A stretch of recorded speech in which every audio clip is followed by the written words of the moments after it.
La Côte d'Ivoire remporte la CAN 2024.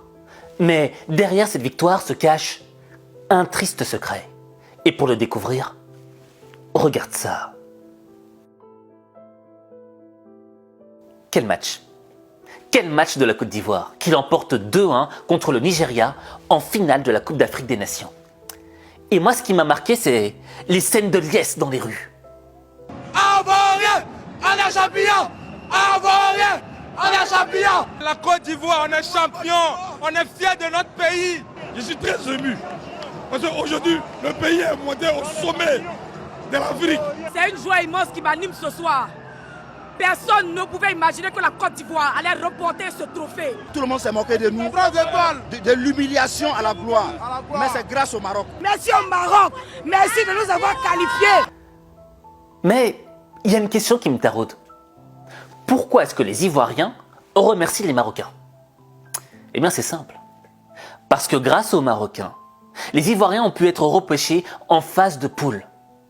Bon dernier de la liste, le plus mauvais élève. Pourquoi? Parce que tout d'abord, ils ont perdu 1-0 face au Nigeria, ceux qu'ils avaient battus en finale. Mais ensuite, il y a eu une défaite extrêmement lourde, une défaite humiliante, 4-0 face à la Guinée équatoriale. Et là, les supporters qui étaient en liesse aujourd'hui, hier, avaient un tout autre visage. Que nous déçoit. C'était jamais vu. C'est la honte nationale. Nous sommes à la place que nous méritons. Cette équipe manquait de tout et de tout. Même si par miracle, on passe par le système de meilleur troisième, mais cette équipe ne mérite pas d'aller plus loin. Un pays organisateur, on joue comme sinon on n'a pas envie de jouer. Si vous ne voulez pas mouiller le maillot pour l'équipe de Côte d'Ivoire, restez chez vous. Une seule victoire, 2 défaites. Non, vraiment, c'est humiliant. C'est humiliant, vraiment. Tu vois, moi, c'est ça qui m'a marqué. Lors de la défaite qui est certes humiliante des Ivoiriens, j'ai vu un autre visage de la nature humaine. Quand tu gagnes, tout le monde est avec toi, tout le monde t'adore, les gens te mettent sur un piédestal, t'as l'impression d'être un surhumain. Mais quand tu perds, quand tu tires à côté, quand tu te ramasses des Gaules dans ton propre camp, les gens ont souvent tendance à te critiquer, à te rabaisser, à te jeter des pierres en te disant que, dans le fond, t'es nul. Et en réalité, ça te remet en question. Je me souviens de cet épisode, moi je m'étais mis à la place des joueurs ivoiriens et je m'étais dit, mais comment je prendrais le truc? Parce que je suis pas venu en sélection nationale pour me faire humilier. Je me suis entraîné, j'ai fait des sacrifices. Je suis un joueur d'élite. J'ai donné sur le terrain. Mais malheureusement, ce jour-là, on a eu des failles, on a eu des faiblesses, parce qu'on est des êtres humains. Mais la vérité de la nature humaine, c'est quoi? C'est que les gens n'ont aucune pitié pour tes failles, pour tes faiblesses. Les gens ne sont qu'avec les vainqueurs.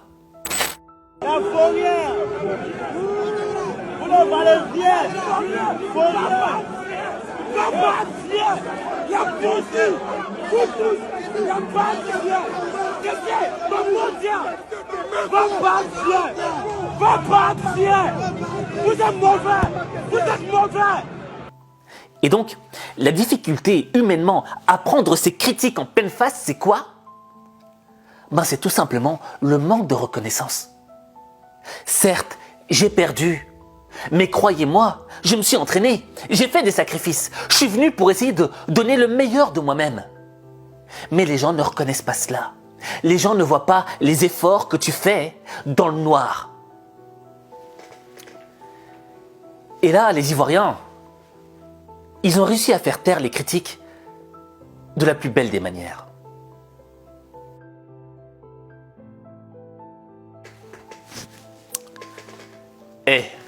On va pas se mentir. Une critique, ça fait mal. On a beau dire parfois, mais non, je suis au-dessus de la critique, ça ne me touche pas. C'est pas vrai. Quand on reçoit des critiques constamment, c'est dur. Mais quand on reçoit des critiques des gens qu'on aime, de notre peuple, c'est encore plus dur. Mais il y a encore un autre truc qui peut se rajouter et qui peut te donner l'envie de te résigner, de tout abandonner. Ce truc, c'est quoi? C'est une baffe. Est-ce que tu as déjà reçu des baffes, des claques dans ta face? C'est quoi ta sensation? C'est quoi ta sensation quand la vie ne cesse jour après jour de te mettre des claques, de te mettre face à des échecs? Malgré tous les efforts que tu as investis, rien n'en sort. Le résultat que tu attendais est nul. Comment tu te sens après ça? Tu perds toute envie, toute motivation. Tu as envie de rien faire. Tu as envie de tout lâcher. Et tu vois, les joueurs ivoiriens, lors des phases éliminatoires, à chaque début de match, ils se sont ramassés des claques. Tout d'abord en huitième de finale, face au Sénégal. Ils se ramassent un but à la 4e minute, jusqu'à revenir à la 86e minute et remporter la victoire au tir au but. Mais pendant tout le début du match, c'était des perdants. Ils perdaient ce match. Ensuite, face au Mali, ils se ramassent un carton rouge à la 43e minute, suivi d'un but.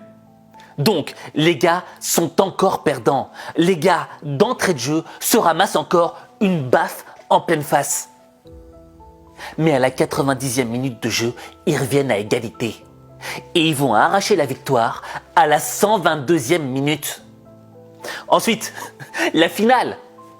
Ils se ramassent un but dès la première mi-temps face au Nigeria. Ce Nigeria qui les avait battus 1-0 en phase de poule. Encore une baffe. Mais les gars ne lâchent pas. Et ils reviennent en deuxième mi-temps à égaliser et à remporter la victoire à la toute fin du match. Tu vois, quand tu additionnes tous les éléments négatifs qui pèsent sur le dos des joueurs ivoiriens, de l'équipe ivoirienne, tu te dis, je comprendrais qu'ils soient résignés, qu'ils aient envie d'abandonner, qu'ils aient perdu tout espoir. Les critiques, le manque de reconnaissance, les baffes d'entrée de jeu. Mais pourtant, les gars ont continué à se battre.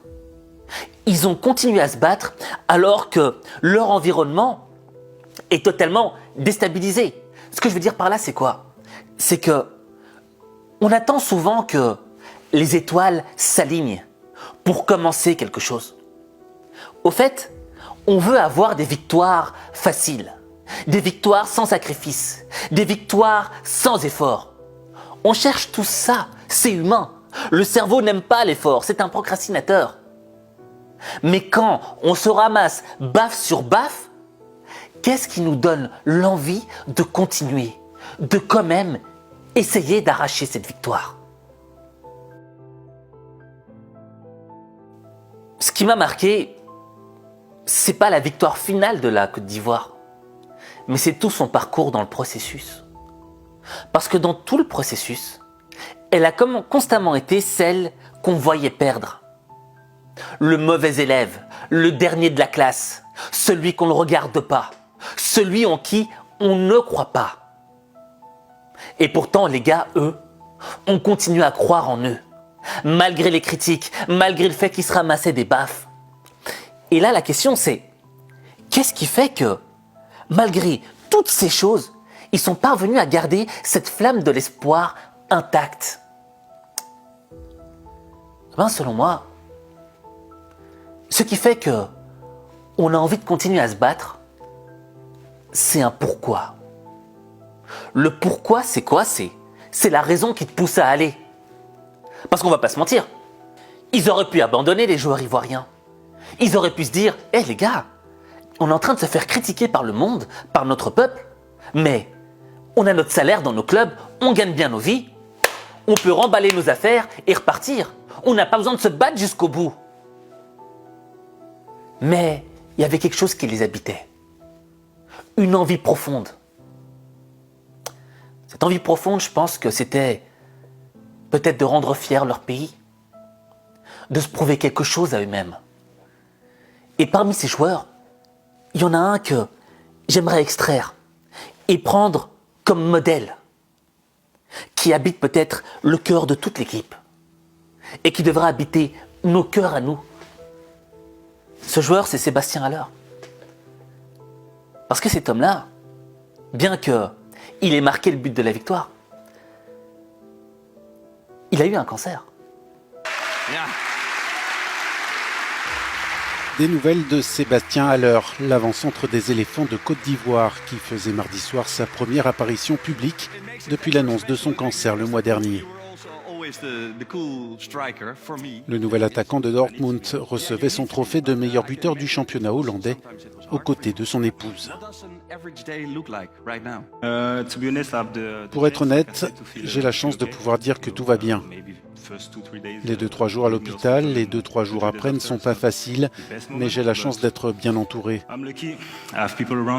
Ce n'est pas facile tous les jours, mais grâce à elle, ma femme, je me sens bien. C'est quelque chose qui peut arriver à tout le monde. Et comme je le dis parfois, je suis chanceux parce que tout le monde ne peut pas surmonter ces moments difficiles. Je suis très bien entouré. Mais comme je le disais tout à l'heure, tout va bien. Et il a dû combattre face à un cancer. Une maladie très difficilement battable. Mais le gars s'est battu. Et pourquoi il s'est battu? Pour la vie. Pour sa vie. Et quand tu te bats pour quelque chose à laquelle tu tiens vraiment, malgré que tu partes perdant face à une maladie qui fait une majorité de morts, tu tentes quand même le coup. T'essayes. Parce que tu as cet espoir, tu as cette flamme intérieure qui t'habite et qui te dit « bats-toi pour ça, pour ta vie ». Et nous tous, toi, moi, on a souvent tendance à abandonner lorsqu'on fait face à une épreuve qui est plus grande et plus forte que nous. On a souvent tendance à abandonner lorsqu'on accumule une somme de critiques, une somme de manque de reconnaissance qui a tendance à nous rabaisser et à nous faire croire que dans le fond, on est plus petit que l'on est censé être. On a tendance à abandonner lorsque la vie nous a mis une somme de claques qui nous a coincés sur le sol. Et tu vois, Sébastien Haller, pour moi, c'est la Côte d'Ivoire. On a perdu, on était peut-être les derniers de la classe, mais on s'est battu parce que on avait une raison de se battre. Et cette raison de se battre était plus forte que toutes les épreuves. Cette raison de se battre était plus forte que toutes les critiques. Au fait, ce qui compte, c'est ta raison. Parce que c'est ta raison qui va nourrir ta détermination. Et au plus celle-ci est profonde, au plus ta détermination, ton envie, ta rage de vaincre devient solide. C'est ça le truc. Alors tu vois, nous on est là, on parle de la Côte d'Ivoire, tu vois, on parle de Sébastien Haller, on parle en tant que spectateur. Et en tant que spectateur, et commentateur, tout nous paraît tellement plus facile, du confort de notre petit fauteuil. Mais dans la vie, faut se mouiller pour atteindre son rêve, pour toucher son objectif des doigts. Et quand tu comprendras ça, tu transformeras ta vie. Mais ta vie, il n'y a que toi qui peux la transformer. Il n'y a que toi.